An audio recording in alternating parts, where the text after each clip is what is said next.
Thanks to Bank of America, our corporate underwriter, and the Corporation for Public Broadcasting and PBS, we are doing a 4K restoration of the Civil War series.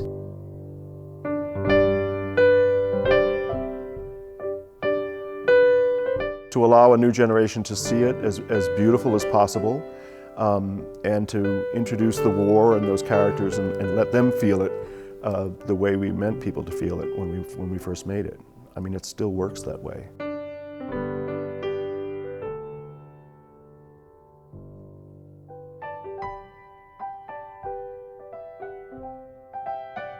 When we shot the Civil War, standard television had a resolution of 480 lines vertically, and high-definition television is 1,920 lines.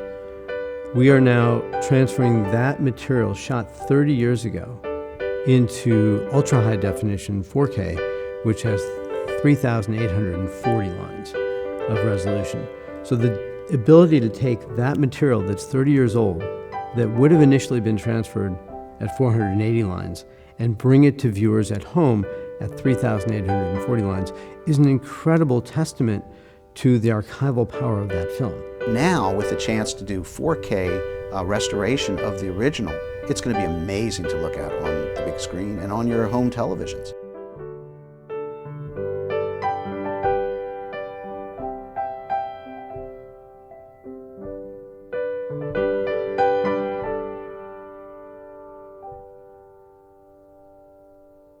The first step in the preservation process is called conservation. And that's where motion picture film is so extraordinary. It is a carrier of moving images that can last for a very long time if it is protected in appropriate environmental conditions.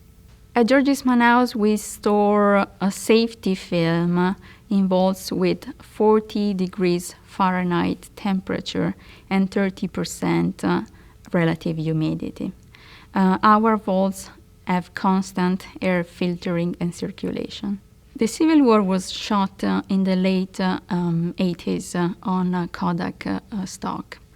In the late 90s, it was then stored at the George Eastman House vaults. So when we got the film out of the vaults, we found out that the film was beautifully conserved. The first step in the whole process was inspecting each reel of film and checking that the splices were strong enough to go through the preservation process. This was an edited negative, so it had a very high number of splices that are the joints that put together two pieces of film.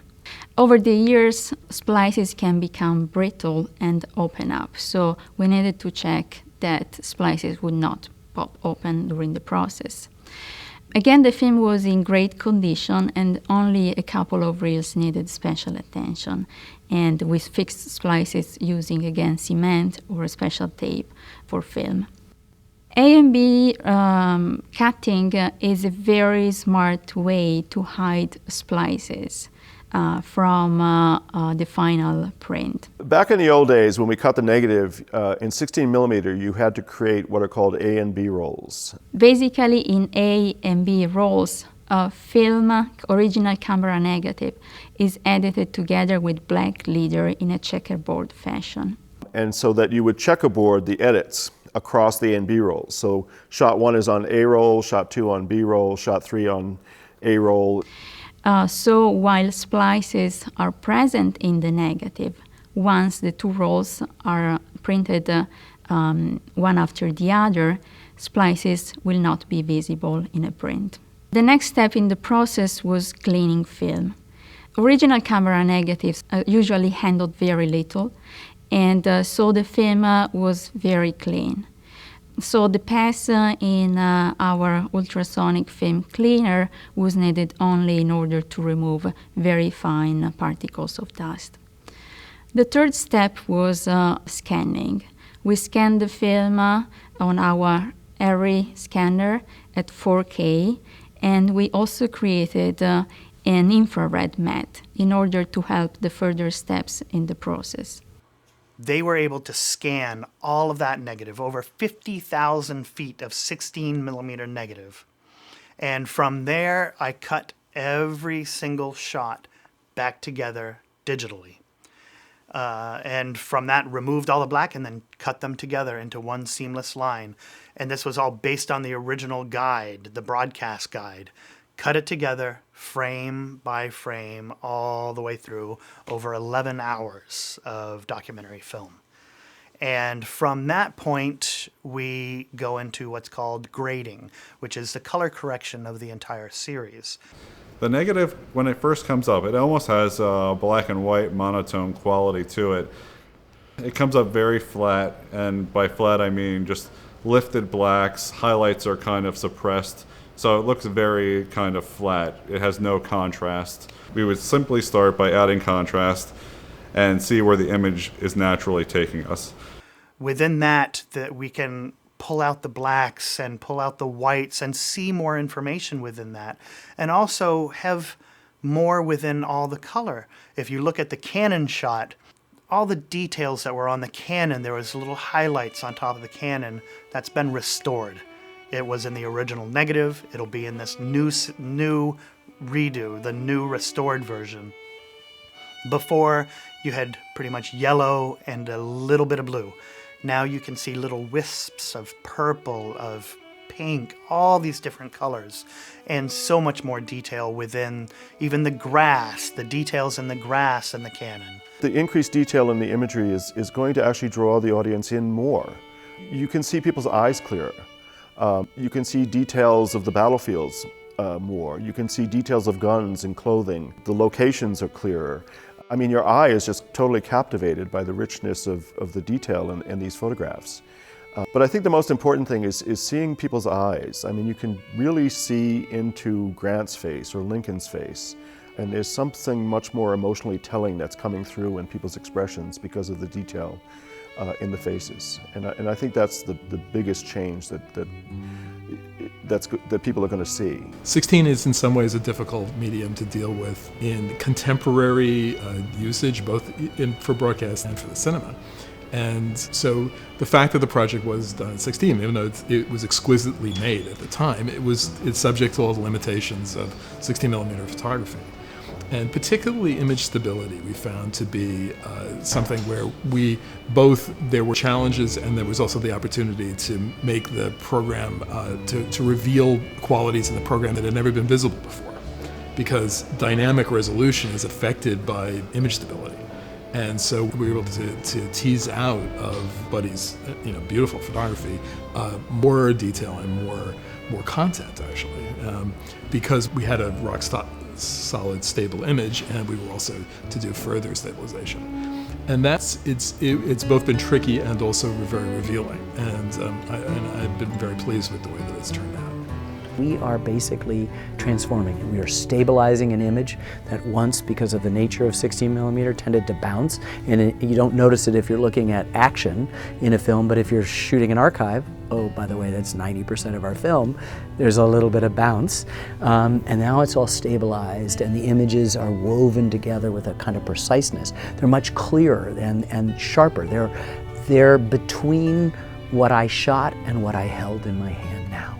And that's mind-blowing. The archives just jump out at you. The details are better. The whites are whiter. The blacks are richer and deeper and more inviting. The grain is diminished a little bit, and it is a revolution. I mean, it's so moving that I've cried several times just looking at things. The famous iconic Canon shot at sunset that Alan Moore took is now the way we saw it. You know, it's the way we experience those things. And so there's this one shot in particular, it's the bridge at Antietam, and you're looking at it and you're just like, is this real? And then suddenly you see water move and you see leaves blowing in the wind and you see a bird fly by. And we'll switch back. We have the old reference, the original pass, and now just to compare it to what we're doing on the 4K updated pass, and it is just stunning. It's like all the detail you get back, the things you can see in the tree and the leaves and the water, and you just sit there. And sometimes, I'm working with Dan in the room, and we'll just have to take a beat, take a breath, and we'll just sit there and enjoy the image for a minute. You know, we'll take a pause from work and we'll look at it and take it in and just realize, you know, what we're doing here is really adding to our history for future generations. We'll be long and gone and dead, and people will still be watching this remastered version, which I'm very excited about. But there's something about film that's so magical. So we still are out. We're working on a series on the Vietnam War to complete a trilogy of the Civil War, the war about the Second World War, now the Vietnam War, and Alan Moore still working on Buddy Squires. We're still shooting film most of the time to get the kind of quality that we want. And while George Lucas himself once sat me down and tried to prove to me there was no difference, and in fact I couldn't tell the difference, I still feel the difference about it. And so that's what matters. We've converted mostly to digital everything, including shooting, but we hold on to a little bit of the old form, just as, you know, you want to just not do everything on some computer program. You want to be able to take your brush and dip it in paint. Ken has just created this amazing body of work about who we are as Americans and what America is as a country. If you look at his body of work as a whole, it's an amazing portrait of who we are as a people and as a nation. And I think each one of those films is a kind of part of a large mosaic that he's been creating over his career in terms of what this American democracy is all about and who we are as a people and as a nation. Ken Burns is one of the major documentary filmmakers of our time. This is the reason why George Eastman House is so proud to be preserving his work. The Civil War is one of his greatest achievements. It is the ultimate visual history of the Civil War. So it is only natural for us to consider the preservation of this film as a contribution to the cultural heritage of our time. Preserving the Civil War is, in a way, preserving a bit of history. It is a modern interpretation, a modern analysis of one of the most important moments in the history of the United States. Forgive my many faults and the many pains I have caused you. How thoughtless, how foolish I have sometimes been.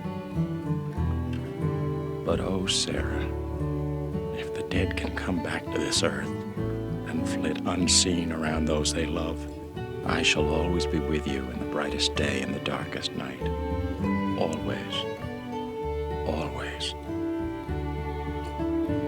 And when the soft breeze fans your cheek, it shall be my breath, or the cool air your throbbing temple.